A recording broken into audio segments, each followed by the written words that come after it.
All of us live life with limits, and that includes our schedule. And there's only 24 hours in a day. And by the way, every Christ follower and every non-Christ follower in the history of the world, on every continent in the world, from time past to time future, as long as this world exists, live under that limit. 24 hours a day. God is so supreme, He set that limit, and none of us can usurp it.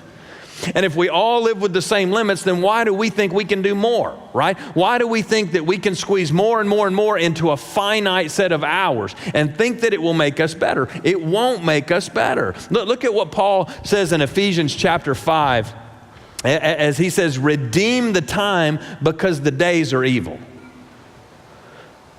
He wouldn't say that, by the way, if it weren't possible to redeem the time.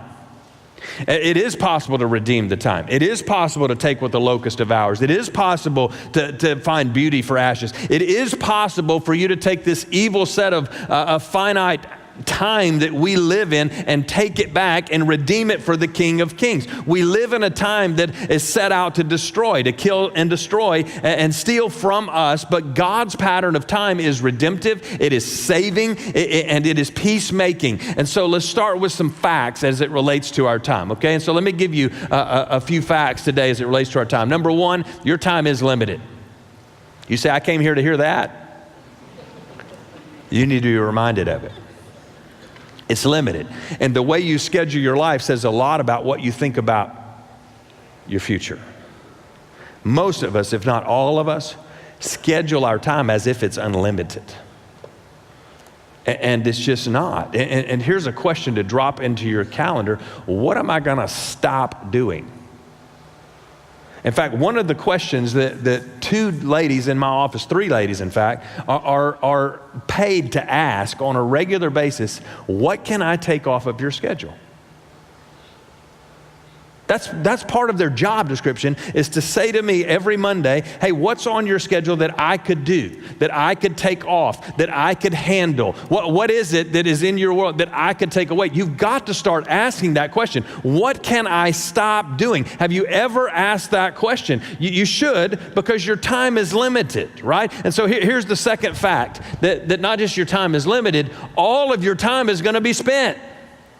Every single second of every hour of every day will be spent. You cannot store up extra time. And at the end of the week, you can't get with your wife and go, hey, honey, look, I looked at this. In fact, this week, here's what I want you to know. I have 45 minutes of extra time saved up. How much time do you have? You can't do that at the end of the week, right? You can't get to the end of your life and say, well, I used a time-saving app, God. Actually, I have 30 more days to spend on the earth, because when your time is up, your time is up. You can save money, but you cannot save time.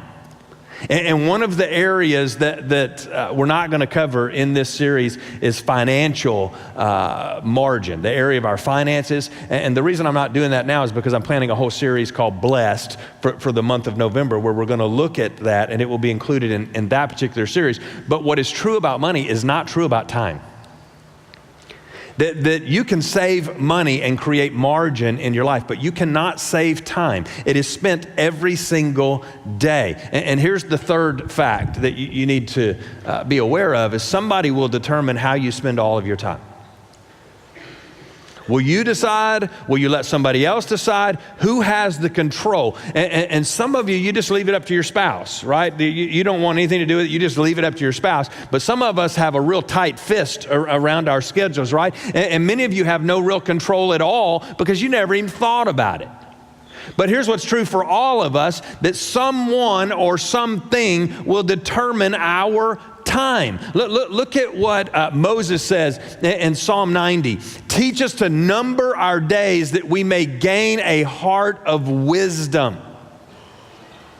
Teach us to number our days that we may gain a heart of wisdom.